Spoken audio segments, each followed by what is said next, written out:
Hello, I am Placid Banker and today we are going to talk about the upcoming IBPS SO HR interview. My brief introduction: I am working as an assistant manager in a public sector bank.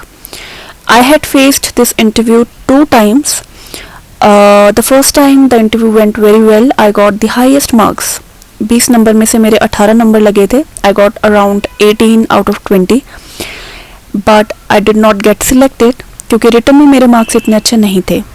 However, second time I got not so good marks in interview, but I scored highest in written and vacancies उस time भी कम थी, but मेरा selection हो गया था. जैसा कि आप देख सकते हैं उस टाइम मैंने नोट किया था.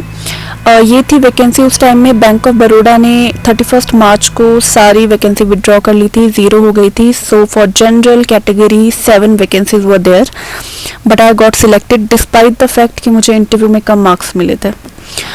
सो अभी मैं आपको वो क्वेश्चन बताने वाली हूँ जो कि मुझसे पूछे गए थे दोनों इंटरव्यूज़ में, और जो आपने तैयार कर दिए तो आप मैक्सिमम क्वेश्चंस का जवाब बहुत अच्छे से दे सकते हो. हर चीज़ में एक लॉजिक आपका फिट बैठ जाएगा. So let's begin. First question जो रहता है वो रहता है इंट्रोडक्शन. तो एक इंट्रोडक्शन जो बेसिक रहती है वो आप तैयार कर लीजिए. अगर आप किसी स्पेशल जगह से हो, जैसे मैं हिमाचल से थी, तो मैंने यहाँ के कुछ अगर पूछ लें कि क्या खासियत है यहाँ की, तो मैंने सब नोट कर लिया था कि एप्पल ऑर्चिड्स होते हैं, किस लिए फेमस है. वैसे मुझसे वो पूछा नहीं था. Still second is why do you want to join bank, why not some other organisation. So ये आपने रेडी कर लेना है. मैंने बहुत ही अच्छे जवाब दिए थे उस टाइम पे. मेरे पास वो राइटिंग में थे but I lost them somewhere वो डॉक्यूमेंट्स. बट मैंने बहुत अच्छा जवाब दिया था उसका. मैंने कुछ ऐसे लिखा था कि सर जो ऑर्गेनाइजेशन इतनी वेल ऑर्गेनाइज्ड है, उनका फिक्स्ड है कि नोटिफिकेशन इस डेट को निकालेंगे, रिजल्ट इस डेट को निकालेंगे, इंटरव्यू इस डेट पे होगा. मतलब जैसा जैसा नोटिफिकेशन में लिखा होता है वो एक भी दिन ऊपर नीचे नहीं करते. जिस डेट पे लिखा है रिजल्ट आएगा उस डेट में ही हर चीज़ होती है. सो जो ऑर्गेनाइजेशन इतनी वेल ऑर्गेनाइज्ड है तो सर उनका मैनेजमेंट कितना अच्छा होगा. And I want to be part of such an organised well organised institution. ऐसा ऐसा कुछ कुछ बोला था. क्योंकि बाकी ऑर्गेनाइजेशन में ऐसा होता है कि कभी पेपर लीक हो गए, और इसके अलावा मैंने बहुत सारे पॉइंट्स बेसिकली बोला था. अपनी एजुकेशनल क्वालिफिकेशन को भी लिंक करके मैंने रीज़न दिया था कि क्यों मुझे बैंक आना है. इसके अलावा फिर नेक्स्ट क्वेश्चन था एम्प्लॉय अट्रिशन से, और मुझे अट्रिशन वर्ड का मीनिंग नहीं पता था उस टाइम पे, तो मैंने पूछ लिया था. फिर उन्होंने पूछा था कि आपको क्या लगता है कि why do people leave bank और the organisations, attrition rate high होने के क्या रीजंस है. तो मैंने बहुत सारे पॉइंट्स उन्हें बताए थे. मतलब फॉर एग्जांपल जैसे बोल दिया था ह्यूमन नेचर है, कोई भी हमेशा उनको चाह रहती है कुछ ज़्यादा अचीव करने की. तो जैसे उन्हें मौका मिलता है, कुछ ऐसा मिलता है अपॉर्चुनिटी, तो वो ग्रैब कर लेते हैं. तो एक ये रीज़न रहता है. बाकी भी मैंने रीज़न दिया था, एम्प्लॉय डिससेटिस्फैक्शन और ये सब करके, सैलरी, मॉनेटरी बेनिफिट्स. फिर आया था इसके बाद क्वेश्चन डिसिप्लिनरी से रिलेटेड, एंड ये क्वेश्चन था द डिसाइडिंग फैक्टर मेरे सिलेक्शन का. मतलब इंटरव्यू में हाईएस्ट नंबर जो थे वो इस क्वेश्चन की वजह से मुझे मिल गए होंगे.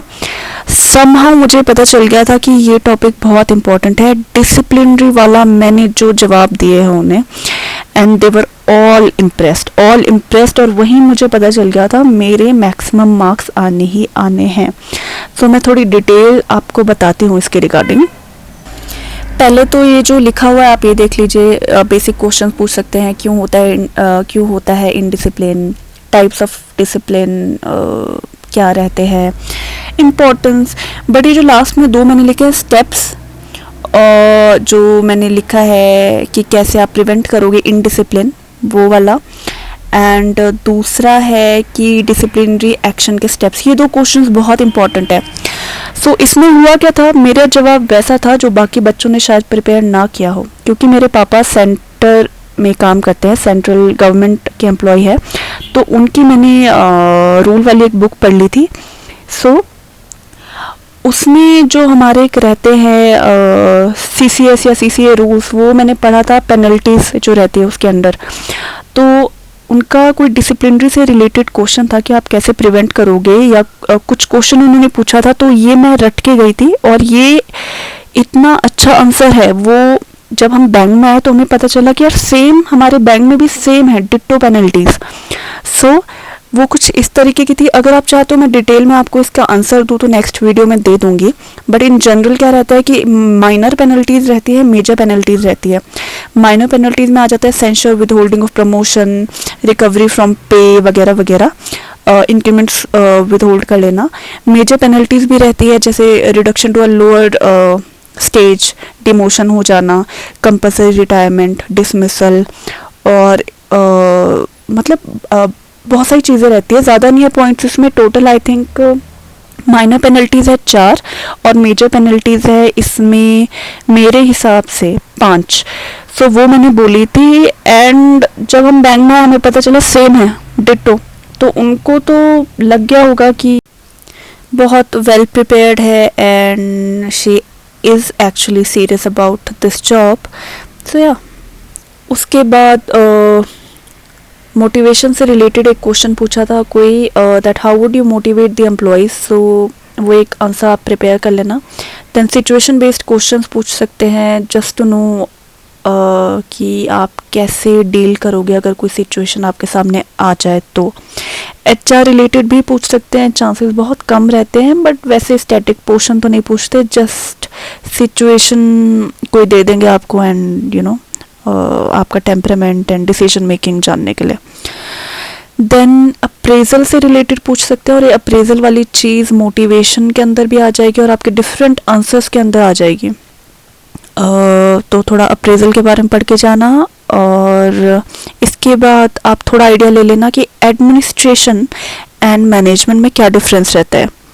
आपको बुक में सारा मिल जाएगा, जस्ट आपको आइडिया लेना। और यहाँ से ना आपको एक जो पर्सनल मैनेजर होता है, एचआर ऑफिसर होता है, उसके भी फीचर्स, उसके भी जो काम है वो थोड़ा आइडिया लग जाएगा आपको।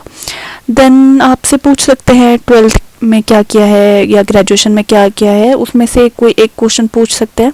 सेकंड टाइम जो मेरा इंटरव्यू था उसमें पूछा था, मुझे कुछ नहीं आता था, अकाउंट्स का पूछा था, अकाउंट्स में नहीं पढ़ के गई थी, sorry.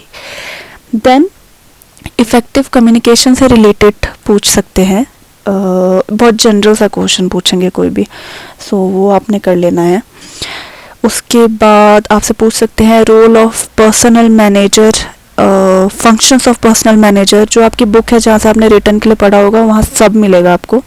Sources of man power supply, ये भी आपको बुक से मिल जाएगा कहाँ कहाँ से होता है। ग्रीवियंस हैंडलिंग पे फोकस करना, वहाँ से बहुत सारे क्वेश्चंस पूछ सकते हैं, सिचुएशन बेस्ड क्वेश्चंस आएंगे आपको इसमें से, कैसे आप रिजॉल्व करोगे, हैंडल करोगे, सब कुछ होगा। देन मुझसे एक और क्वेश्चन पूछा था वुमेन हेल्पलाइन नंबर, और मुझे नहीं आता था, और क्या कोई प्रोविजंस है वुमेन सेफ्टी के ऑर्गेनाइजेशन में। मैंने उस टाइम जवाब नहीं दिया था, मुझे नहीं आता था, ना ही नंबर का पता था ना ही कुछ और पता था। बट अब जब मेरी जॉब लगी है तो मुझे पता लग गया उन्होंने वो क्वेश्चन क्यों पूछा था, क्योंकि ऑर्गेनाइजेशन में और वैसे भी sexual harassment and redressal committee जो रहती है, एक्ट है एक, ठीक है। तो अगर मैंने इस क्वेश्चन का जवाब दे दिया होता सेकेंड इंटरव्यू में जिसमें मेरे कम मार्क्स आए थे, तो मेरे बहुत अच्छे नंबर लगते। उस टाइम मुझे लगा कि कितना इलॉजिकल क्वेश्चन पूछ रहे हैं, मुझे क्या पता। उन्होंने हिंट भी दिया था कि बस इसके पीछे लिखा होता है number, and I said sorry sir मुझे नहीं पता, बट मुझे पता होना चाहिए था। तो आप लोग तैयार कर लेना। बाकी एक बार वापस आऊँगी ग्रीवियंस हैंडलिंग में, इसमें आपको पूछ सकते हैं कि आपको क्या लगता है कि what are the main causes of grievances. तो बहुत सारे रहते हैं ना, वो आप पॉइंट्स लिख लेना, बहुत लंबा चिट्ठा लिखने की ज़रूरत नहीं है, बट अगर क्वेश्चन पूछे तो आपके 4 या 5 पॉइंट्स रेडी होने चाहिए। कुछ भी बोल सकते हो। कई बार हो जाता है ग्रीवियंस की पुअर वर्किंग कंडीशंस है, टारगेट्स बहुत हाई हो जाते हैं, अननेचुरल एक्सपेक्टेशंस हो गई, इम्प्रॉपर कम्युनिकेशन हो गई, mismatch of employees potential with the assignments given. So ऐसा अगर आप चाहते हो कि आंसर मैं इसके आपको दूं तो मुझे सेपरेट वीडियो बनानी पड़ेगी, क्योंकि ये वीडियो ऑलरेडी बहुत लॉन्ग हो गई है और इंटरव्यू के लिए बहुत कम दिन बचे हैं। You can not waste your time. But ज़्यादा कुछ नहीं है पढ़ने को, यही क्वेश्चन पढ़ने हैं, बार बार रिवाइज करो, रट्टा मारो, वहाँ जाके बोल दो। और कुछ टिप्स मैं अगर दूँ तो जो IAS वगैरह की रहती है मॉक इंटरव्यूज़ यूट्यूब पे, थोड़ा सा वो देख सकते हो, एक बॉडी लैंग्वेज और कैसे क्वेश्चन से डील करना है वो पिक कर लो। कॉन्फिडेंस नहीं भी है तो एक्टिंग करो वहाँ पे कॉन्फिडेंट रहने की, पोलाइट रहने की, हम्बल रहने की, and you will definitely crack the interview with flying colours. इसके अलावा कुछ और अगर मुझे टिप्स आपको देनी हो तो ये कि टाइम पे जाना, पोलाइट रहना, प्रिपेयर्ड तो आप हो ही, पॉजिटिव भी रहना। उनको ऐसा नहीं लगना चाहिए कि ईगोइस्टिक है या बहुत घमंड है नॉलेज का, हम्बल रहना है, नहीं भी आता हो तो एक जेंटल स्माइल के साथ बोलना sorry, and keep these tips in mind, keep calm, stay confident and just relaxed. All the best, good luck, you will definitely succeed.